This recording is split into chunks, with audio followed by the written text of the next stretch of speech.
Уважаемые посетители, скульптура является одним из древних видов искусства. В постоянно действующих залах отдела изобразительного и прикладного искусства Национального музея представлены лучшие образцы скульптуры и бюсты, созданные таджикскими мастерами. Одним из выдающихся мастеров, в чьих работах представлен образ таджикской женщины и выдающиеся личности таджикского народа, является Татаринова Елена Алексеевна. В ее работе представлен не только внешний образ героя, но и его эмоциональное состояние. Одной из работ скульптора, представленных в экспозиции Национального музея, является бюст таджикской женщины, изготовленный из мрамора в 1947 году.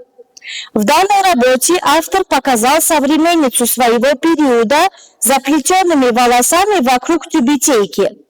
В данной работе с большой реалистичностью автор показал черты лица, изящную линию шеи и одежду, характерную данной эпохи.